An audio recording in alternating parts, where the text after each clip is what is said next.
Hello, welcome to this session. Today, I'll present on lessons learned when migrating an on-prem based application to AWS using EKS with Fargate.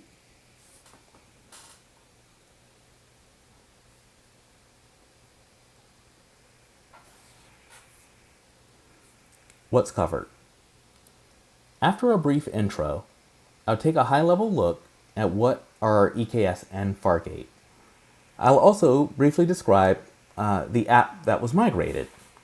After that, we'll get into lessons learned, which I've divided into three groups: configuration, day two management, and cost control.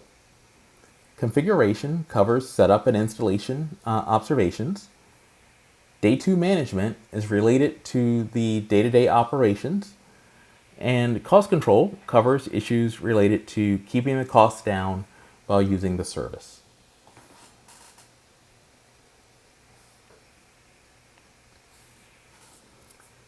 Who am I? Well, my name is Nathaniel Avery. I'm a solutions architect principal for Alpha Omega.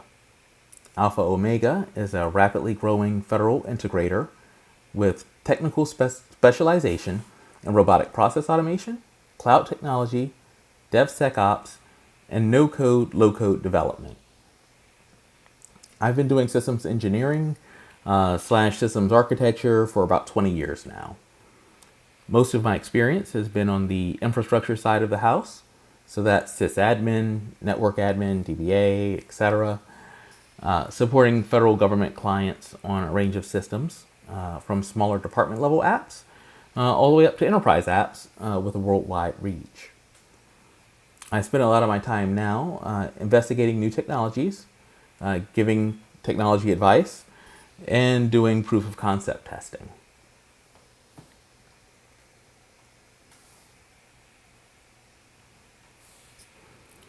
So, what are EKS and Fargate? EKS is AWS's managed Kubernetes platform. It handles a lot of the heavy lifting for you in terms of setup and operation. You can manage parts of it via the AWS console, which is super convenient.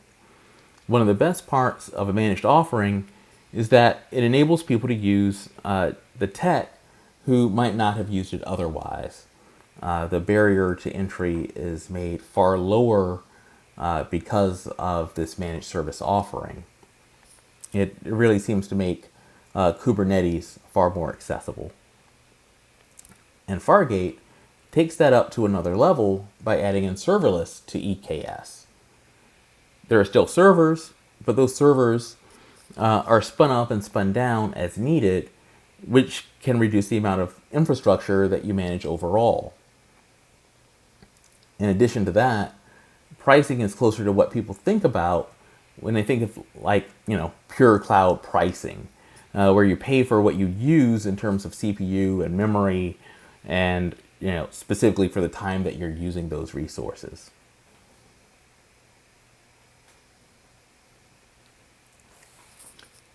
At the 33,000 foot view, what you see here is that there are no servers to manage in the customer account.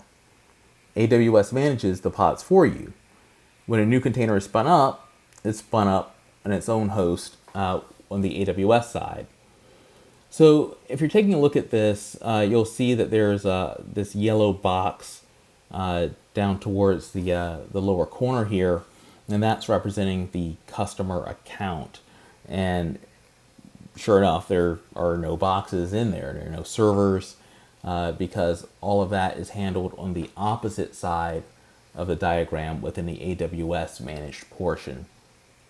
So you're not going to see new EC2 instances, for instance, being managed under the customers in the customer's account.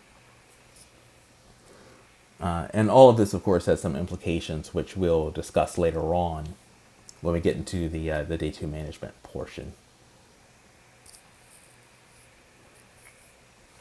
Now, the app that we managed, that we migrated.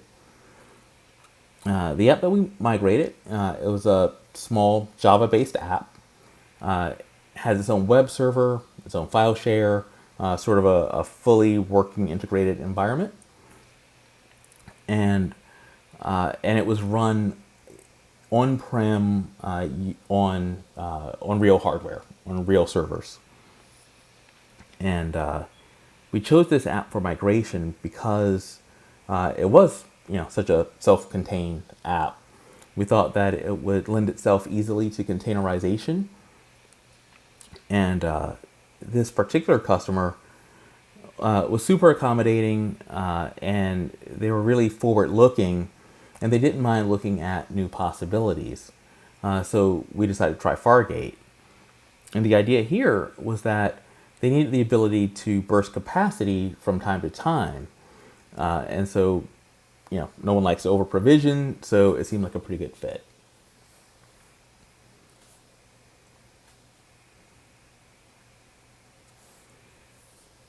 So the lessons learned. We're going to go over some of the observations made during the deployment.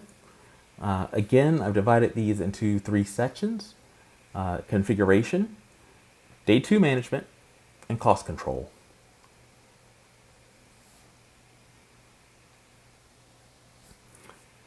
Configuration. When it comes to configuration, I've divided that into 3 areas as well: automation, profiles and namespaces, and the ALB configuration.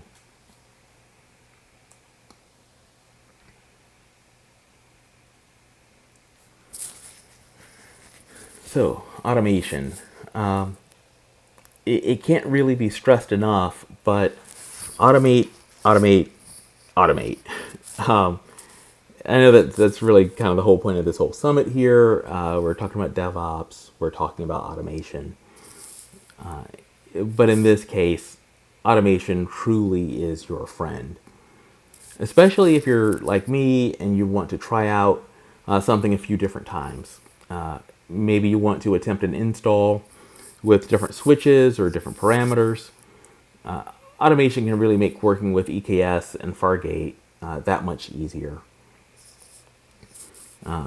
Especially useful, you'll find, is the EKS cuddle command. EKS cuddle, it can build out a skeleton infrastructure for you in about 15 minutes with just a few options at the command line. And what you'll see is that it really kind of takes a lot of the sting out of things. It'll build your VPC, it builds some subnets, it builds your route tables, a lot of the things that you would have to look for building out maybe a really elaborate CloudFormation stack set. It's just sort of handled for you in a couple of switches at the command line. So I highly recommended. It's recommended by AWS, in fact, for how to roll out your EKS cluster. So definitely the way to go there.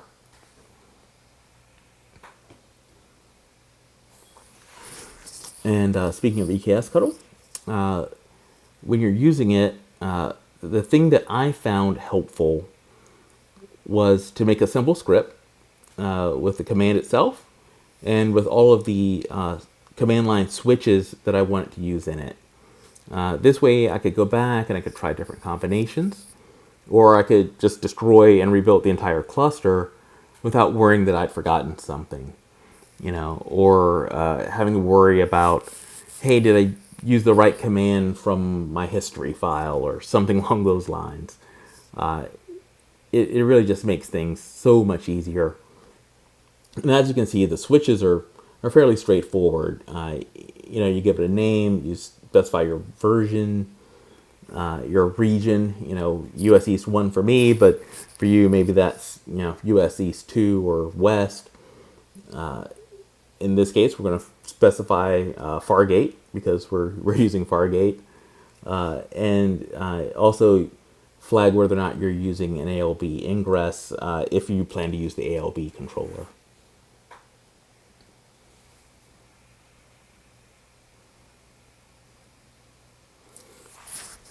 So when it comes to the environment configuration, I really recommend that you use that same idea of building scripts and apply it here. You should apply it to everything that is associated with building a cluster. You'll find yourself needing to do a lot of the little things. Maybe it's creating a role or setting the AWS configuration. Things like the user account and the secret and the region, as well as doing things like installing kubectl and EKS It's so much easier if you wrap these things up in one or more scripts to save yourself a lot of retyping. If you find yourself wanting to do them more than once, again, with the idea of deleting the cluster and recreating a cluster, or just creating a new cluster entirely.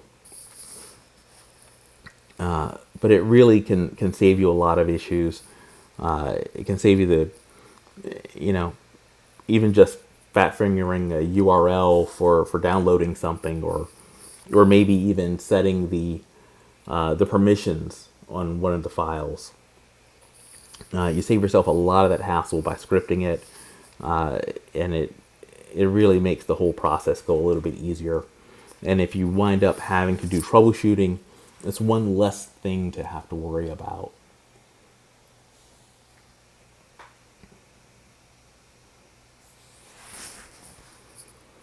So that brings us to profiles and namespaces. The first thing here is to remember that profiles are absolutely required with Fargate.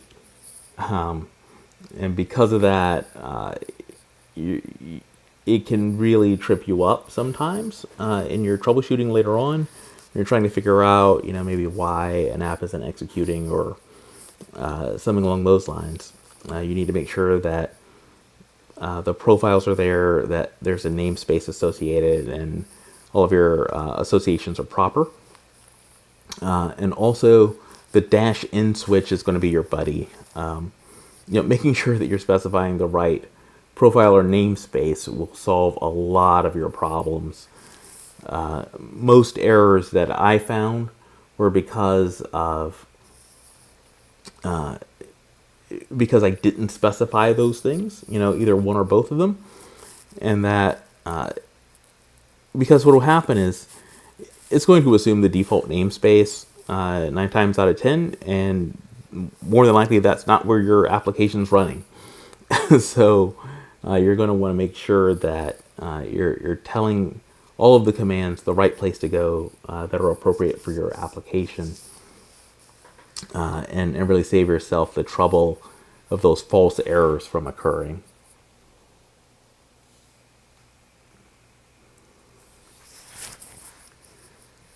Which brings us to the application load balancer. The application load balancer configuration can be tricky. But for this, I recommend everyone read the AWS documentation, which, if we're being frank, I didn't do a great of job doing the first time. My first time, I just didn't pay enough attention to the docs. As a result, the ALB, it didn't map to the application properly, which led to many hours of troubleshooting and log analysis and trying a few different things. But really, a lot of what you're looking for, it is there in the docs. They may be a little dense. They may not be the best written, but the information really is there. So take a look at the docs, take a look at the examples. You may need to play around with them a little bit, but it's there. And when you're looking at these things, just like any other AWS service, you're going to want to make sure that you're using the proper roles, that those roles are set properly, that role assignments and all that are there and in place. You're going to want to make sure that the configuration file that you're using for your ALB, make sure that it's specifying the correct cluster name, the VPC ID, and your AWS region. Because, like anything, it's going to be those details like that could trip up a deployment. and again lead you down a road of additional troubleshooting and such.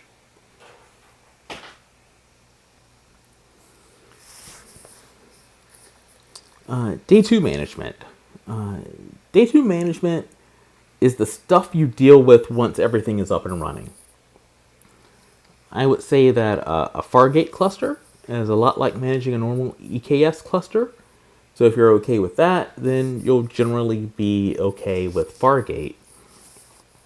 Now, there are two big differences that I found, and those differences are in workload sizing and in horizontal scaling. Paying attention to the workload sizing here is important because you're trying to get it right when it comes to estimating what's needed for your workload. And really where you see that is, it kind of will play into cost control, which we'll talk about after this, but your sizing here is important for costs. But that's where things get, where you can really paint yourself into a corner, right? You can paint yourself into a corner by under provisioning your resources. Now, I'll give you an example. Let's say your app is fairly memory intensive, and you're going to try to save a little money by specifying a lower amount of memory. Well, what could happen is your app won't run. It won't run at all. So you need to think about the requirements of your app. You need to be honest about that, and the same way you would sort of consider them in other situations, whether it's running it as a containerized workload or running it on-prem on a server. Those sort of things don't magically disappear. If you have an application that's super memory intensive on a server, it's going to be super memory intensive in Fargate. So again, keep all of that in mind. Be honest about your sizing and size your workloads appropriately. Okay. Horizontal scaling leads us to the next item here. When you're talking about horizontal scaling in Fargate, it tends to be slower than if you're using horizontal scaling of a pure containerized workload. So why is that? Well, Fargate pairs container to an instance one-to-one. And that requires that you have a little bit of patience, because as it's spinning up, it's going to create a new node, and it takes time for that node to come up and then come up with the app before it can receive traffic and process your requests. So it's a few minutes, which is still super fast for some of us who've been around a while. But you can't ignore the fact that it's slower than just spinning up a new container on a host that's already running, like you have in a traditional EKS environment. If you're just adding a new container in any other Kubernetes-based service, it's seconds. The time is almost imperceptible.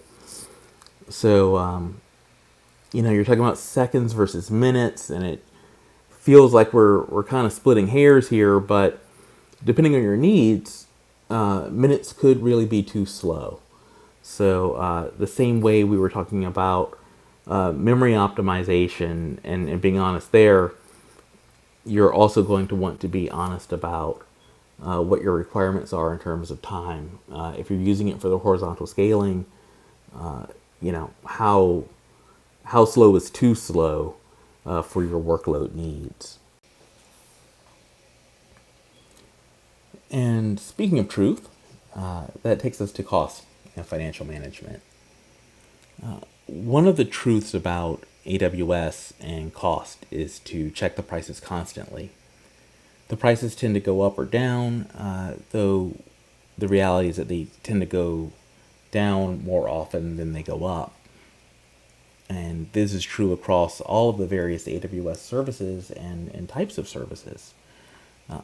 What tends to happen is that what's true today isn't necessarily true tomorrow in terms of which services provide the best bang for your buck. Also, check the prices for your particular use case and how it may benefit from other services.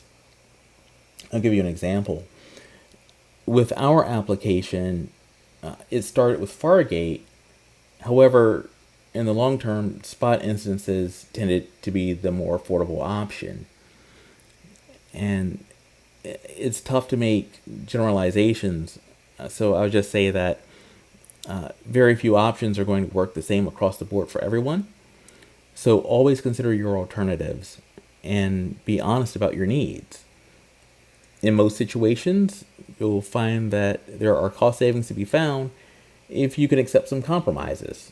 The more flexibility you have, the better that's going to tend to work out for you when it comes to your costs.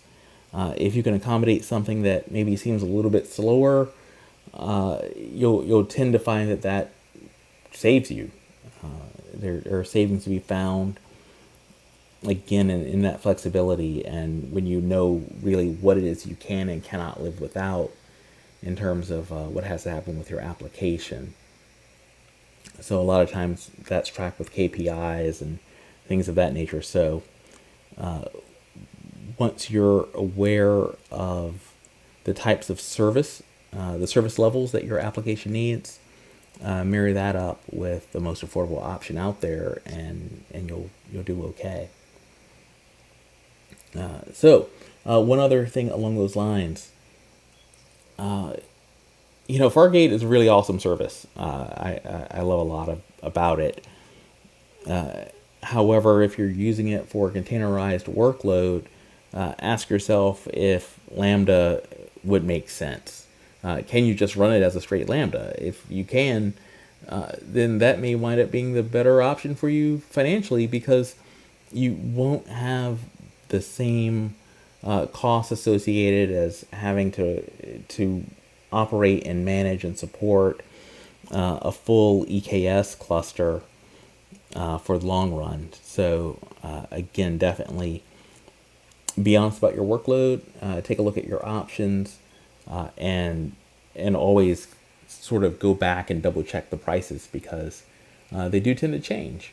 And when you keep that in mind, you'll find your savings over time. And that will bring us to our Q&A portion. I believe that there is some mechanism to capture questions. Worst case, you can always find me on Twitter. My Twitter handle is Nathaniel_Avery. I believe that you'll find all the spellings and everything for that in an earlier slide. And don't hesitate to reach out if you have a question. And with that, I guess we can close this out. I will say thank you. Thank you for your time today. This has been a very fun experience. Thank you.